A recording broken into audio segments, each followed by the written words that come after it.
I do.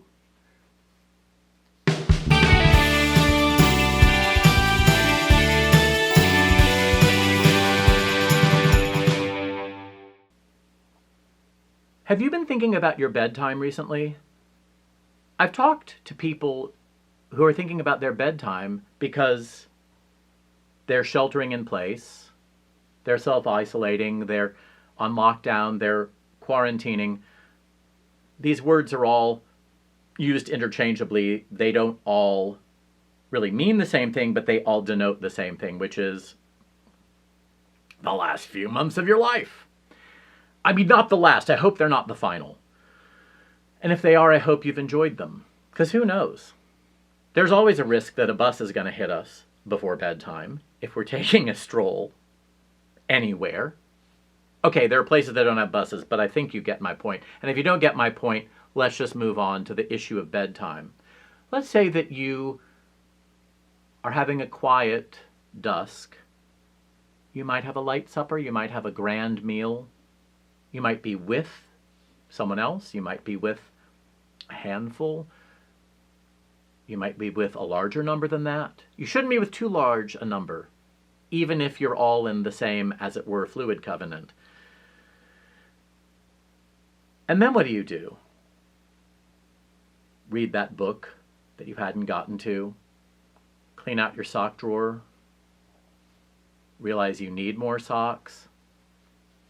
Realize you don't know why you have a sock drawer. Think about what kind of socks you might buy once you can go look at them and touch them. And that takes, what, all of 45 seconds. So then what do? Think about your shoes. Do I have too many shoes? Do I have too few shoes? What if I start a shoe exchange? I, by the way, have a shoe exchange, and it's fantastic. Find someone with your shoe size. It's really fun. Okay, maximum like 2 minutes? Then what are you going to do? At a certain point, it just becomes impossible to keep the head from doing that bop, bop, where you bop. And at a certain point, after a certain number, I shouldn't say certain, after a number that really isn't certain, because nothing's really certain, of bops, you decide it's time for bed. And you might have a ritual and you might not.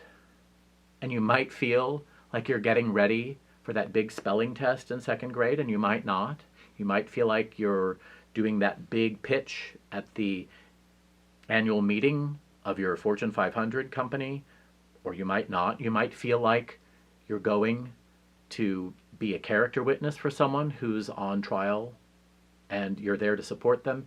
You might feel like you're getting ready for that big trip that you're not going to take. All of these things are imaginary. Or you might just go off to bed because it's bedtime. Lights out.